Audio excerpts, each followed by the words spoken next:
Hey everybody, so today I'm going to talk about why scaling a file does not actually work the way you think it does. And so what I have here in this picture is a knob that I designed, and then that same knob scaled to 200% or double size. And you can see one of the obvious issues here is that the bolt does not fit into the slot that was created for it. So when you're scaling stuff, that's something you have to consider. And so here's the model in Fusion. I have a little bolt here to demonstrate some things. And you can see that the bolt obviously fits like it's supposed to. And what a lot of people, for some reason, don't understand is when you scale this model, the bolt does not scale with it. So if you have a parametric file, that's not an issue. And what do I mean by being parametric? Well, for one, Fusion is a parametric software, and what that means is you're drawing the file based on rules. So you put in dimensions and constraints, and the file will update automatically. So I made this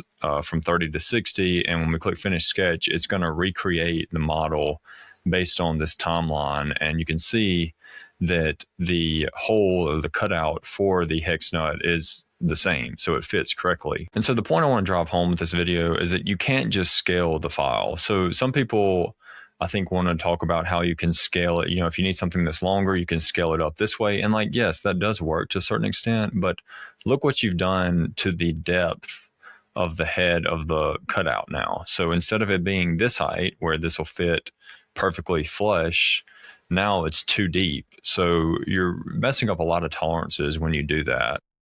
And I'm going to undo that. And then if you just want to make it double the size, obviously you can do that if you want to. Just make it 200x. But again, this does not fit into that. So you have to also scale the bolts with that. And the other thing to consider is that sometimes if there's two pieces like interlocking with each other, say they're separated by 0.2 millimeters, once you scale both of the parts, that 0.2 millimeters scales as well. So there's going to be more slack in the part. That's just some things to consider. And that's why something like Fusion is so useful, because you can do things like this and like have it update appropriately. So I'm going to change this to 40, and now you're going to see everything's going to update. So now we have that bigger part, and you still have the right size of cutout here for the bolt to fit correctly.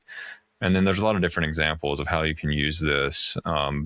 We can edit how long it is and make it a little bit longer if we need to.